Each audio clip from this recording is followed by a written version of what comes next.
One day my husband said he didn't know me and kicked me out of our home. When he realized his mistake, he sought to rectify it. My name is Rose. I'm 55, and I'll also be marrying the love of my life again in a few moments. Yes, again.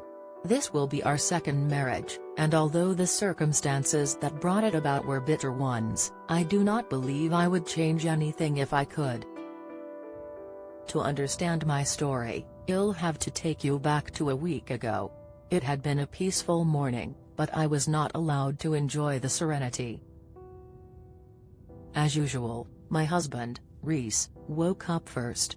He is 60 and has been the love of my life for so long, I can't remember what life was like before I met him. He woke up that morning without his memories, so I can imagine how shocked he would have been to see a totally strange woman in his bed. "Hello?" I remember him saying. "Who are you? I'm not a morning person, and I always wake up grumpy." My husband knows this, but that day, he had no access to his memories, so he was shocked when I snapped that I needed more sleep. "See here, madam, I can't have you in my bed without knowing who you are," he shouted at me. That woke me. My husband never raises his voice. "Honey, what's wrong?" I asked him, but he only looked at me. After staring for a moment, he asked that I leave the house. That was when I started to overthink. Why would he want me gone? Why did he look so serious? "This is not a joke, is it?" I asked. "Are you trying to break up with me?" I don't know why I asked that, but it had just popped into my skull, and I couldn't dislodge the notion. Was my husband feigning amnesia to get out of our decades-long marriage? I refused to believe it. He kicked me out of the house that very morning. I was furious, but it was primarily out of fear. I went to my sister's house. I can remember my hands shaking as I rang Mary's doorbell and heard her Cocker Spaniel barking excitedly on the other side of the door. Meanwhile, back at home, my husband had been moving through the house, seeing our pictures on the wall.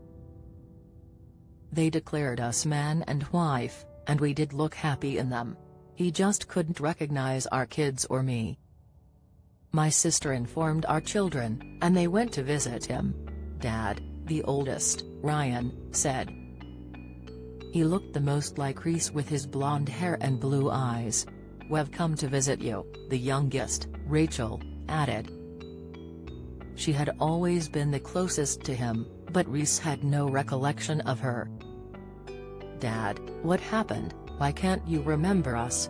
You can't remember Mom either, but you've been married to her for more than 40 years. Will you see a doctor?" After days of back and forth, and the doctor's intervention, Reese realized he had problems with his memories. "No, I need to see my wife," he said. Although I was initially hurt, I was also glad to have heard him say those words, so I returned to his side. He apologized for his harsh treatment and started courting me as though we'd just started dating. This was because he wanted me to share our memories with him, and I gladly did. We spent the whole day visiting our favorite places, and at the end of the day, he got down on his knees to propose to me again. All these happened so fast, and needless to say we were already married with kids, and this was all formality. Unfortunately, his body was not what it used to be, so he strained his knee too much while he proposed.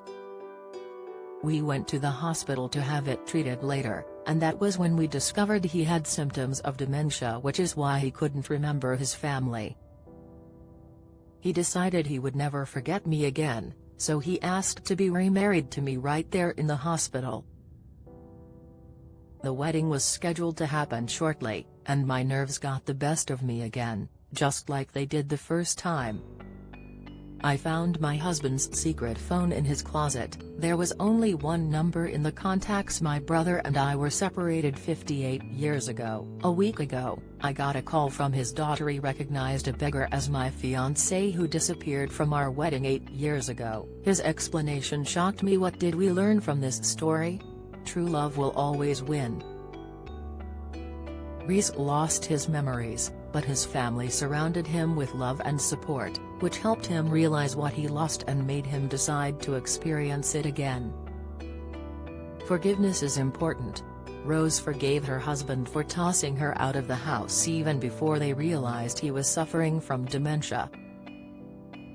The time she spent with him, retracing his old memories of them, went a long way in helping him, and that would have been impossible had they been butting heads. Share this story with your friends. It might brighten their day and inspire them. This account is inspired by our reader's story but written by a professional writer. All names have been changed to protect identities and ensure privacy. Share your story with us, maybe it will change someone's life. If you would like to share your story, please send it to info@amamama.com.